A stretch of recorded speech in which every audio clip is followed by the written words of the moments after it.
ऋषि संदीपानी के आश्रम में बचपन में भगवान श्री कृष्ण और बलराम पढ़ते थे। वहाँ उनके कई मित्रों में से एक सुदामा भी थे। सुदामा श्री कृष्ण के खास मित्र थे। वे एक गरीब ब्राह्मण के पुत्र थे।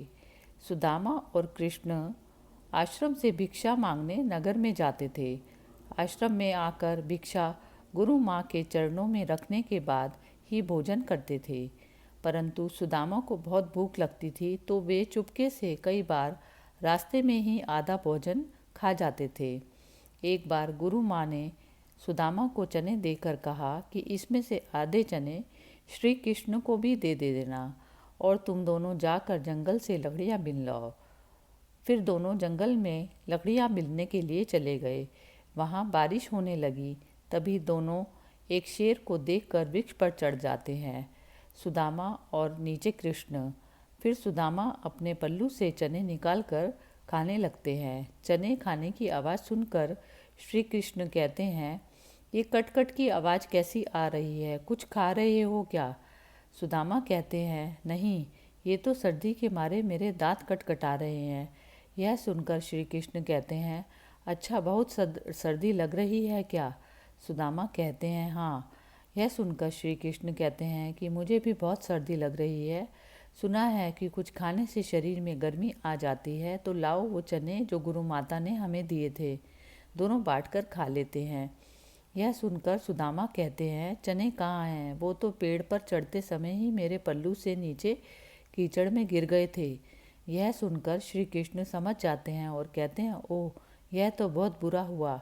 यह सुनकर नीचे की डाल पर बैठे भगवान श्री कृष्ण अपने चमत्कार से हाथों में चने ले आते हैं और ऊपर चढ़कर सुदामा को देकर कहते हैं कि ये पेड़ पर फल तो नहीं, लेकिन मेरे पास ये चने हैं। सुदामा कहते हैं, तुम्हारे पास कहाँ से आए? तब श्री कृष्ण कहते हैं कि मुझे भूख कम लगती है ना। जब पिछली बार गुरु माता ने जो चने दिए थे, अभी तक वह मेरी अंटी में बंधे हुए थे। ले लो, अब जल्दी से खा लो। यह सुनकर सुदामा कहते हैं, नहीं नहीं, मैं इसे नहीं ले सकता। तब श्री कृष्ण पूछते हैं, क्यों नहीं ले सकते? सुदामा रोते हुए कहते हैं कि क्योंकि मैं इसका अधिकारी नहीं हूँ और मैं तुम्हारी मित्रता का भी अधिकारी नहीं हूँ। मैंने तुम्हें धोखा दिया है। श्री कृष्ण, मुझे क्षमा कर दो। कृष्ण कहते हैं, जिसे मित्र कहते हो उससे क्षमा मांगकर उसे लज्जित ना करो मित्र। इसी प्रकार एक बार श्री कृष्ण सुदामा को वचन देते हैं कि मित्र जब भी संकट में खुद को पाए तो मुझे याद करना, मैं अपनी मित्रता जरूर निभाऊंगा। बलराम और श्री कृष्ण को आश्रम में भिन्न भिन्न कार्य करते थे। एक बार श्री कृष्ण, बलराम और सुदामा भिक्षा मांगने के लिए जाते हैं।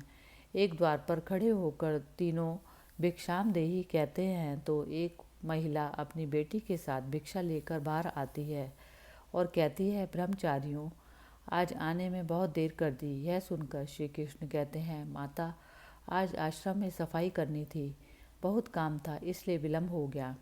आपको प्रतीक्षा करनी पड़ी, उसके लिए क्षमा करें। यह सुनकर वह महिला कहती है, अरे क्षमा कैसी, मैं तो इसलिए प्रतीक्षा कर रही थी कि तुम सूखी रूखी रोटी लेकर जाते हो। आज घर में मालपुआ बने थे तो मैंने सोचा कि तुम जल्दी आ जाओगे तो गरम गरम खाओगे।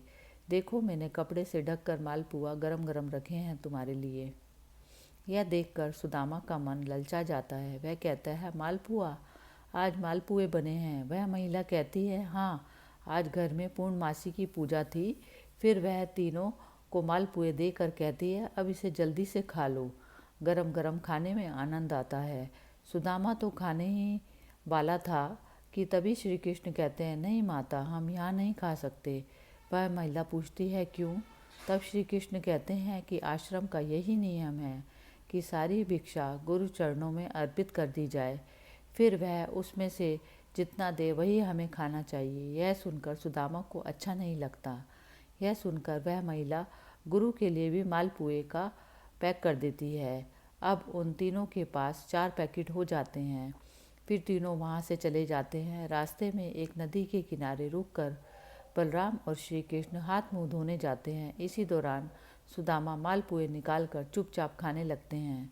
तभी श्री कृष्ण उसे मालपुए देखते हुए कहते हैं और मुस्कुरा देते हैं। फिर वह चुपचाप उनके पास पहुंचकर कहते हैं, तुम समझते हो कि मैंने कुछ नहीं देखा। तभी सुदामा पत्तल को मोड़कर मालपुए ढक देता है और कहता है, नहीं नहीं, मैं तो कुछ भी नहीं खा रहा हूँ। तब श्री कृष्ण कहते हैं, देखो झूठ बोलना पाप है। यह सुनकर सुदामा कहते हैं, और ब्राह्मण को भूखा रहना भी पाप है। यह सुनकर श्री कृष्ण कहते हैं, मैं तुम्हें भूखा रख रहा हूँ। तब सुदामा कहते हैं, और क्या, उसने कितनी ममता से कहा था कि मेरे सामने खा लो, और तुमने आश्रम के सारे नियम बता दिए। तब श्री कृष्ण कहते हैं, नियम तो है, गुरुदेव को पता चलेगा तो वह क्या कहेंगे।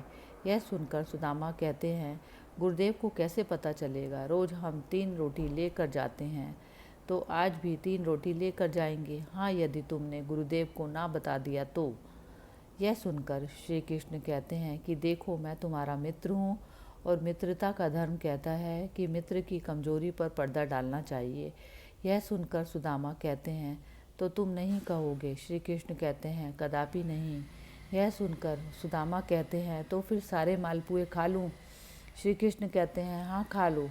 फिर सुदामा खा लेते हैं। तो श्री कृष्ण मालपुए की एक पत्तल निकाल कर सुदामा को देते हैं और कहते हैं कि ये तुम्हारे हिस्से की भिक्षा हो गई, गुरु माता को दे देना।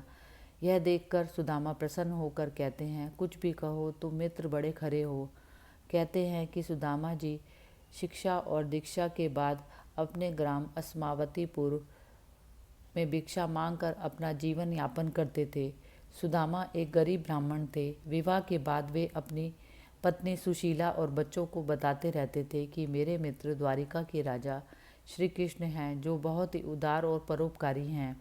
यह सुनकर एक दिन उनकी पत्नी ने डरते हुए उनसे कहा कि यदि आपने अपने मित्र साक्षात लक्ष्मीपति है और उदार हैं, तो आप क्यों नहीं उनके पास जाते। वे निश्चित ही आपको प्रचुर धन देंगे, जिससे हमारी कष्टमय गृहस्थी में थोड़ा सा सुख आ जाएगा। सुदामा संकोचवश पहले तो बहुत मना करते रहे, लेकिन पत्नी के आग्रह करने पर वह कई दिनों यात्रा करके द्वारिका पहुँचे। द्वारिका में द्वारपाल ने उन्हें रोका।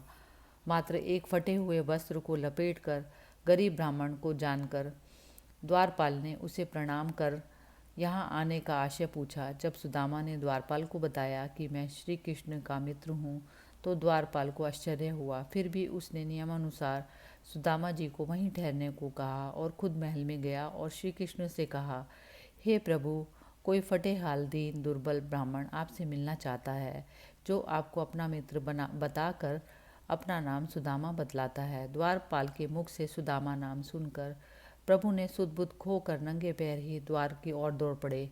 उन्होंने सुदामा को देखते ही अपने हृदय से लगा लिया और प्रभु की आंखों में आंसू निकल पड़े। वे सुदामा को आदरपूर्वक अपने महल में ले आए। महल में लाकर उन्हें सुंदर से आसन पर बिठाया और रुक्मिणी के संग उनके पैर धोए। कहते हैं, प्रभु को उनके चरण धोने के जल की आवश्यकता ही नहीं पड़ी। उनकी दीनता और दुर्बलता को देखकर उनकी आंखों से अश्रुओं की धार बहने लगी। स्नान भोजन आदि के बाद सुदामा को पलंग पर बिठाकर श्री कृष्ण ने चरण सेवा करने लगे और गुरुकुल में बिताए दिनों की याद करने लगे। बातों ही बातों में ये प्रसंग भी आया कि किस तरह मित्र वन में समिधा लेने गए थे और रास्ते में मूसलाधार बारिश होने लगी, तो दोनों मित्र एक वृक्ष पर चढ़कर बैठ गए। सुदामा के पास एक पोटली में दोनों के खाने के लिए गुरु माता ने कुछ चने दिए थे, किंतु वृक्ष पर सुदामा अकेले ही चने खा गए। चने खाने की आवाज़ सुनकर श्री कृष्ण ने पूछा कि क्या खा रहे हो सखा, तो सुदामा ने झूठ बोल दिया। इस प्रसंग के दौरान ही श्री कृष्ण ने पूछा, भाभी ने मेरे लिए कुछ तो भेजा होगा। सुदामा संकोचवश एक पोटली छिपा रहे थे। भगवान मन में हंसते हैं कि उस दिन चने छिपाए थे और आज तंदूल छिपा रहा है। फिर भगवान ने सोचा कि जो मुझे कुछ नहीं देता, मैं भी उससे कुछ नहीं देता, लेकिन मेरा भक्त है तो अब इससे छीनना ही पड़ेगा। तब उन्होंने तंदूल की पोटली छीन ली और सुदामा के प्रारब्ध कर्मों को क्षीण करने के हेतु तंदूल को बेहद चाव से खाया। फिर सुदामा ने अपने परिवार आदि के बारे में बताया, लेकिन अपनी दरिद्रता के बारे में कुछ नहीं बताया। अंत में प्रभु ने सुदामा को सुंदर शैया पर सुलाया। फिर दूसरे दिन भोजन कराने के बाद सुदामा को विदाई दी, किंतु विदाई के दौरान उन्हें कुछ भी नहीं दिया। रास्ते भर सुदामा सोचते रहे कि हो सकता है कि इसी कारण से धन नहीं दिया गया होगा कि कहीं उनमें अहंकार न आ जाए। यह विचार करते करते सुदामा अपने मन को समझाते हुए जब घर पहुँचे तो उन्होंने देखा कुटिया के स्थान पर एक भव्य महल खड़ा है और उनकी पत्नी स्वर्ण आभूषणों से लदी हुई तथा सेविकाओं से घिरी हुई है। यह दृश्य देखकर सुदामा की आंखों से आंसू निकल आए और वे सदा के लिए श्री कृष्ण की कृपा से अभिभूत होकर उनकी भक्ति में लग गए।